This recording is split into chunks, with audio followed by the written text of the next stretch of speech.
selamat sore.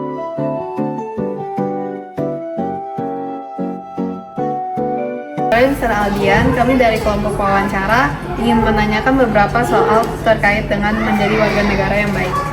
Untuk soal yang pertama, menurut Mister, apakah menjadi warga negara yang baik berarti harus selalu setuju dengan pemerintah atau justru dengan berani menyampaikan pendapat berbeda bisa membantu negara menjadi lebih baik? Kalau menurutku sih ya, jadi warga negara yang baik itu nggak 100% harus manggut pemerintah ngomong apa kita nurut ya. Soalnya kalau kayak gitu tuh nantinya gampang dibodohi, apalagi kalau pemerintahnya nggak bener gitu kan. Nah, karena kan pada dasarnya kita aja merdeka gara-gara orang nggak sependapat Pak. Rengas dengklok tuh kan pada intinya yang muda sama yang tua nggak sependapat.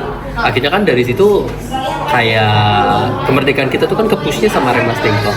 Sehingga justru baiknya seorang warga negara tuh ketika terjadi perbedaan pendapat, dan perbedaan pendapat itulah yang nantinya akan ngebuat kita jadi lebih baik gitu kalau menurutku. Jadi nggak yang harus 100% nurut sama pemerintah. Adakah sosok yang pernah Mister tiru atau jadikan panutan dalam menyampaikan pendapat dengan cara yang baik? Sosok yang ku tiru untuk nyampein pendapat yang baik ya? Kalau sosok yang bisa ku contoh nyampein pendapat yang baik, tuh biasa gak ada. Yang aku punya adalah contoh yang tidak menyampaikan pendapat dengan baik, yang aku hindarin itu ada. Jadi di keluargaku ada satu orang yang kalau nyampein pendapat itu gimana ya bilangnya ya? Kalau sarkas itu kan kadang-kadang funny ya, kan sarkas itu kan kadang-kadang lucu. Ini tuh sarkas yang habis dia nyakitin orang sesakit-sakitnya tuh dia hahaha gitu.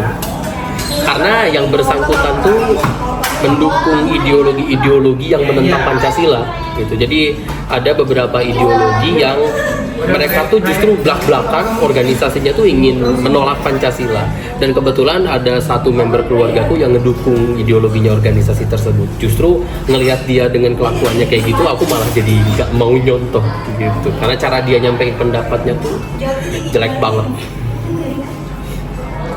Bagaimana cara Mister menanamkan rasa cinta tanah air kepada siswa di dalam kelas?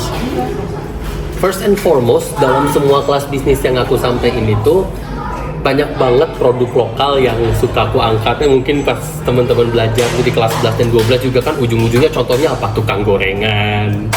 Kalau nggak tukang gorengan, ujung-ujungnya contohnya apa? Bakso, Indomie, dan kawan-kawannya. Itu tuh kedengarannya kayak yang receh, tapi sebenarnya itu salah satu bentuk aku untuk nanamin rasa cinta tanah air. Karena produk luar negeri banyak yang bagus, tapi kita tidak bisa pungkiri bahwa produk dalam negeri itu sebenarnya bagus juga loh. Cuman kita tuh take them for granted karena sering ketemu sehari-hari. Karena kita sering ketemu produk itu sehari-hari, jadi kita kan kayak taking them for granted. Padahal sebenarnya itu adalah produk-produk atau hal-hal dalam negeri yang sepatutnya dicintai, dibanggakan gitu loh oleh rakyatnya sendiri. Makanya dalam banyak banget contoh, banyak banget cerita, itu aku angkat hal yang ada di sekitar kita yang Indonesia gitu. Karena sebelum kita bisa ngelihat yang jauh yang gede, yang sekitar kita tuh udah bagus dan bisa kita upload gitu loh. Oke, untuk pertanyaan selanjutnya, apakah ada pengalaman langsung yang membuat Mister merasakan bagaimana pentingnya menumbuhkan rasa nasionalisme di kalangan siswa? Ih, ada banget. Jadi seperti yang tadi aku bilang, aku kan tumbuh di satu lingkungan keluarga yang ada beberapa member keluarga yang mendukung ideologi, yang mana organisasi ideologi tersebut tuh ingin menolak Pancasila gitu. Nah, aku tumbuh dibesarkan di lingkungan kayak gitu. Pas SMA kelas 10 itu aku bertemu dengan seorang guru PPKN sosiologi, seorang guru PKN sosio. Itu tuh Ibu Dr. Ida Rohayani. Dia tuh nulis buku PKN yang dipakai sama Mr. Faisal kalau ngajar di kelas. Nah, itu aku ketemu sama beliau di kelas 10. Waktu itu jadi guru PPKN. Kelas 11-nya sosio, kelas 12-nya PKN. Beliaulah yang membukakan bahwa ideologi yang selama ini aku pelajari itu ternyata nggak bagus karena dia menolak Pancasila gitu. Karena waktu aku masih kecil kan aku nggak tahu apa-apa, nggak nge ya, pokoknya diajarin sama keluarga kayak itu, aku nurut-nurut aja gitu kayaknya pada saat itu. Beliaulah yang membukakan dengan cara ngajakin aku diskusi tentang filsafat Pancasila. Aku masih ingat banget pertanyaannya beliau yang paling pertama tuh, Aldian, emang kalau beda tuh salah ya? Itu pertanyaan pertama yang beliau ajarin ke aku.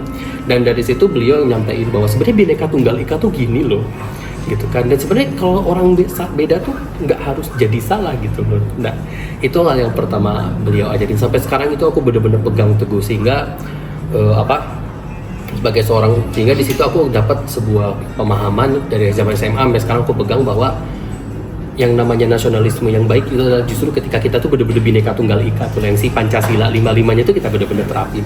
Nggak harus yang sampai gede banget ala bela negara atau kita pamer sosmed tuh, nggak mesti. Cuman sehari-hari kita berpancasila tuh bisa dengan kayak gitu. Itu sampai sekarang aku pegang. Jadi diajakin diskusi filsafat Pancasila waktu kelas 10 sama guru PPKN dan ditanya, emang kalau beda tuh salah ya? Itu sih bener-bener turning point tuh. Pertanyaan selanjutnya, jika bisa memberi pesan kepada generasi muda tentang pentingnya peran mereka dalam negara, apa yang ingin bisa sampaikan? Sekarang lagi ngetrend banget yang kayak hashtag kabur aja dulu gitu kan, karena orang tuh nggak puas sama Indonesia, dan aku tidak mengutuk tren tersebut, tidak pula mendukung tren tersebut gitu kan, karena di satu sisi memang mengecewakan banget, banyak banget aspek kehidupan di Indonesia, tapi di sisi lain bener juga kata beberapa orang bahwa kabur dari masalah tuh nggak akan nyelesain masalah. Kalau memang misalnya kondisi kehidupan tuh jelek, justru yang hidup kan kita gitu loh. Kita yang ngebangun dan nentuin hidup kita tuh pengen kayak gimana. Nggak harus kita bener-bener 100% bergantung sama pemerintah untuk ngebuat hidup kita tuh lebih baik. Ada kalanya hidupnya itu hidup kita dan kita yang ngatur. Sehingga ketimbang kita kabur ke luar negeri untuk dapat penghidupan yang lebih layak, buatlah penghidupan yang layak itu tuh di dalam negeri. Shape the country in any way you like. Karena mungkin orang berpendapat, oh kan ada generasi tua yang kira gini. Ingat semangat Rengas Dengklok. Kita tuh bener-bener berantem sama generasi tua, dan kalau itu nggak pernah kejadian, kita nggak pernah merdeka. Nah, generasi muda zaman sekarang itu perlu nanamin semangat kayak gitu. Kayak kalau memang hidup tuh nggak memuaskan di Indonesia, ya udah gitu loh. Ketimbang kita kabur untuk cari hidup yang puas, ya buatlah kehidupan yang memang diinginkan di Indonesia gitu, ketimbang kabur. Oke, itu saja buat pertanyaannya. Terima kasih Serabian. Thank you. Hari Cici, hari ini kami dari kelompok wawancara ingin menanyakan beberapa hal pertanyaan mengenai menjadi warga negara yang baik. Oke. Pertanyaan pertama, pernahkah Cici meniru atau terinspirasi oleh seseorang yang berperilaku sebagai warga negara yang baik? Pernah. Kalau di sekolah ini aku lumayan look up to guru-guru yang biasa mengajarkan kita tentang kayak cara menjadi warga negara yang baik, kayak misalnya guru-guru PKN atau kayak cara bersikap yang baik. Kita kan udah diajarin dari kecil ya. So aku menerapkannya dari kayak hal-hal simpel lah, kayak membuang sampah pada tempatnya atau menaati peraturan yang di sekolah dan lain-lain gitu lah. Di sekolah atau di luar sekolah, pernahkah Cici melihat perilaku yang kurang mencerminkan sikap warga negara yang baik? Pernah. Aku pernah dapat teman atau keluarga dekat yang misalnya mereka suka buang sampah sembarangan gitu. Aku merasanya kayak sedih, terus kayak rada kayak pengen dikasih tahu untuk stop melakukan itu. Soalnya kayak ya kita sendiri warga negaranya, masa kita membuang sampah kepada kayak jalanan sendiri gitu loh. Jadi kayak pas aku melihat mereka lakukan itu, aku coba menasihati mereka untuk mengasih tahu mereka untuk jangan melakukan itu lagi.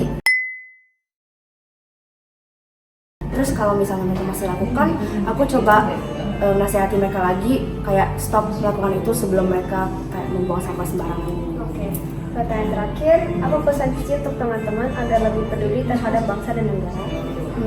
Pesan saya adalah boleh mulai dari hal-hal kecil saja. Kayak misalnya kalau kita nggak bisa melakukan hal-hal yang kayak besar banget buat negara kita bisa kayak contoh-contoh yang tadi aku beri, kayak buang sampah pada tempatnya, atau menaati peraturan, atau kayak saling membantu aja kalau ada yang membutuhkan gitu loh. Soalnya kalau kita harus menjaga kesatuan Indonesia ini, soalnya kalau misalnya kita membuang sampah sembarangan, itu kayak kita warga negara sendiri aja membuang sampah sembarangan. Jadi kalau siapa lagi yang mau menjaga negara kita selain warganya sendiri? Masa orang luar negeri mau disuruh menjaga Indonesia? Mana mau, mereka harus mulai dari kita sendiri dulu kan? Kita sendiri harus diperbaiki dulu biar negara kita tetap menjadi satu dan tetap maju. Yeay, thank you Cici. Ya, sama-sama.